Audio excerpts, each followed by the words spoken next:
Audiotune mempersembahkan sebuah audiobook yang berjudul Aku Bukan Wanita Penggoda, karya dari Alice Kurniasih, bab ke-13, Merasakan Panas. Bersama saya Sensen, selamat mendengarkan.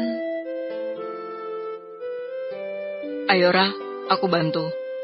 Ujar Vicky saat hendak memindahkan Kiara dari tempat tidur pasien ke kursi roda. Siang ini Kiara bersikeras ingin pulang dan istirahat di rumah. Ia memang anti terhadap rumah sakit. Bau obat dan aroma medis membuatnya semakin ingin muntah. Sedangkan Gunawan berada di luar untuk membereskan administrasi rumah sakit di sana. Vicky membantu Kiara untuk bangkit. Terima kasih, Vic. Aku bisa sendiri, kata Kiara yang merasa tidak enak pada Vicky, karena ia sering menyakiti hati pria itu. Kiara sudah menolak Vicky mentah-mentah, bahkan memanfaatkan benihnya agar menjebak Gunawan. Namun Vicky tetap tidak bisa membenci wanita ini. Vicky terlalu mencintai Kiara sejak pertama kali ia bertandang ke rumah Kenan dan mendapati seorang wanita cantik, ceria, dan manja. Kamu tidak bisa sendiri, Kiara. Tubuhmu masih lemah. Seharusnya kamu tidak dibolehkan pulang sekarang, jawab Vicky dan dengan cepat menggendong Kiara untuk segera duduk di kursi roda yang sudah disediakan oleh suster. Kiara hanya menunduk malu. Semua sudah selesai, ayo kita pulang. Tiba-tiba Gunawan datang dan menghampiri Kiara. Untung saja posisi Kiara sudah sampai di kursi roda, dan Vicky hanya hendak mendorong kursi itu keluar. Lalu Gunawan langsung menggantikan posisi Vicky. Kini ia yang mendorong kursi istrinya. Kiara ingin sekali menengok ke belakang, ke arah Vicky, seraya mengucapkan terima kasih. Tapi ia segan melakukan itu. Ia lebih memilih diam dan menunduk. Ia tahu betul bahwa hati Vicky masih sama seperti dulu. Itu terlihat dari bagaimana pria itu begitu perhatian dan peduli dengan kondisinya. Walau ada Gunawan di sana, Vicky menghelakan napas. Ia kembali cuek dan berjalan sambil memasukkan kedua tangannya di saku. Ia berjalan lebih lambat di belakang pasangan suami istri itu. Ia juga mengantar Kiara dan Gunawan hingga sepasang suami istri itu menaiki mobilnya. Lalu ia menghampiri mobilnya sendiri dan kembali ke kantor. Ia ingin sekali bertemu dengan Kenan dan meminta penjelasan atas apa yang ia lakukan di hotel itu. Di dalam mobil, Kiara dan Gunawan tidak berkata sepatah kata pun. Di kepala Kiara masih teringat jelas pertemuannya dengan almarhum sang ayah. Saat itu Kiara sedang berjuang untuk hidup. Ia sedang dalam keadaan di luar kesadaran. Ia melihat sosok sang ayah menghampiri. Sang ayah memeluknya dan mengelus perutnya yang rata. Jadilah wanita dewasa, sayang. Karena tidak semua orang yang menjaga dan menyayangimu akan selalu ada untukmu. Cinta tidak harus memiliki. Lepaskan obsesimu dan raihlah cintamu. Sang ayah tersenyum ke arah Kiara, lalu pergi. Dede, aku ingin ikut denganmu, ujar Kiara sambil mengulurkan tangannya pada sang ayah. Namun sang ayah menggeleng dan semakin pergi jauh, hingga tak terlihat lagi.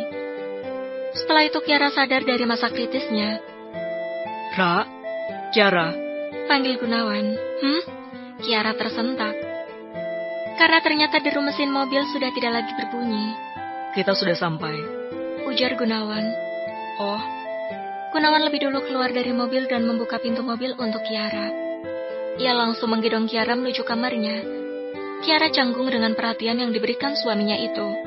Pasalnya, Gunawan tidak pernah memperlakukannya seperti ini. Mungkin memang karena saat ini ia telah mengandung anak Gunawan. Ia tetap berharap pernikahannya akan kembali membaik. Ternyata benar kata orang, anak bisa jadi pengikat sebuah hubungan. Kiara pun tersenyum. Gunawan meletakkan tubuh Kiara pelan di atas tempat tidurnya. Kamu perlu sesuatu? Tanya Gunawan. Kiara menggeleng. Tidak, kamu pergilah ke kantor. Aku bisa ditemani Bibi. Kamu yakin? Tanya Gunawan. Sedari tadi sekretarisnya memang selalu menelpon atau mengirim pesan padanya tentang pekerjaan yang sudah 2 hari ini ia abaikan. Masalahnya dengan Kiara dan Hanin membuatnya pusing dan tidak lagi fokus pada pekerjaan. Kiara mengangguk dan tersenyum. Baiklah, kalau begitu aku ke kantor. Kiara mengangguk lagi. Istirahatlah. Kata Gunawan lagi dan langsung diangguki kembali oleh Kiara. Gunawan pun merasa ada yang aneh dengan Kiara. Wanita itu lebih banyak diam dan termenung. Tidak biasanya, karena biasanya wanita itu banyak bicara. Padahal tak satu pun pembicaraan Kiara yang ditanggapi Gunawan. Gunawan sedikit menoleh ke arah Kiara saat ia hendak menutup pintu kamar itu. Kiara pun melihat ke arah suaminya. Ia kembali tersenyum, sehingga Gunawan pun ikut tersenyum, lalu menutup kembali pintu itu dan pergi. Sikap Kiara lebih manis dari biasanya. Di sebuah gedung tinggi pemilik perusahaan Aditama Group, duduk di kursi kebesarannya sambil memutar kembali video yang ia pegang. Ia pun telah mengcopy video itu ke laptop miliknya. Tentunya diiringi dengan sebuah password, agar tidak ada orang lain yang bisa membuka video itu. Sial. Gumam Kenan yang kembali merasakan panas pada tubuhnya saat memutar video itu. Sungguh, wajah Hanin sangat menggoda. Lalu ia pun segera mematikan video itu, kemudian memasukkan alat perekam itu di dalam berangkas. Kenapa langsung tegang sih? Kenan masih berkata pada dirinya sendiri sembari mengelus miliknya yang belum bisa ia jinakan. Kenan, sayang. Tiba-tiba dua suara wanita berbeda usia masuk ke dalam ruangannya. Mommy, Vanessa, Panggil Kenan pada kedua wanita yang masuk tadi. Kenan, apa yang terjadi pada Kiara? Kata Vanessa, Kiara masuk rumah sakit semalam. Tanya Rasti, ibu Kenan dengan gelisah. Kenan mengusap wajahnya. Ia memang sengaja belum memberitahu keadaan sang adik pada ibunya. Karena ia khawatir Rasti akan histeris jika diberitahu hal sebenarnya. Mommy tahu dari mana? Kenan balik bertanya. Dari kekasihmu. Rasti menunjuk Vanessa. Arah mata Kenan pun langsung tertuju pada kekasihnya. Sedangkan Vanessa mengerti tatapan itu. Ia memang sudah sangat dekat dengan keluarga Kenan. Dan ia pun tahu bahwa Kenan selalu menutupi masalah rumah tangga sang adik pada ibunya. Rasti hanya tahu anak perempuannya itu sering berselisih paham pada suaminya. Ia tidak pernah tahu kalau Gunawan sering bermain wanita di luaran sana sebelumnya. Yang ia tahu hanya masalah yang datang 2 bulan terakhir, ketika sang putri mengeluh bahwa suaminya memiliki kekasih yang bernama Hanin. Aku tahu dari Kiara. Tadi pagi aku ingin mengajaknya shopping, tapi Kiara menjawab sedang di rumah sakit. Tadi pagi aku bahkan ke apartemenmu. Tapi kamu tidak bilang itu, jawab Vanessa. Ya, tadi aku ingin memberitahumu, tapi lupa. Jawab Kenan. Memberitahu Mommy? Juga lupa? Ya ampun Kenan, ini berita penting tapi kau lupa. Sebenarnya kau sedang memikirkan apa? Tanya Rasti yang kesal dengan putranya. Kenan bangun dari duduknya dan menghampiri sang ibu. Ia merangkul Rasti. Iya, Mommy. Sebenarnya Kenan ingin memberitahu, tapi Mommy keburu datang ke sini. Kalau Mommy tidak bertemu Vanessa di butik, mungkin Mommy tidak tahu. Ujar Rasti cemberut. Iya, Mommyku sayang, maaf.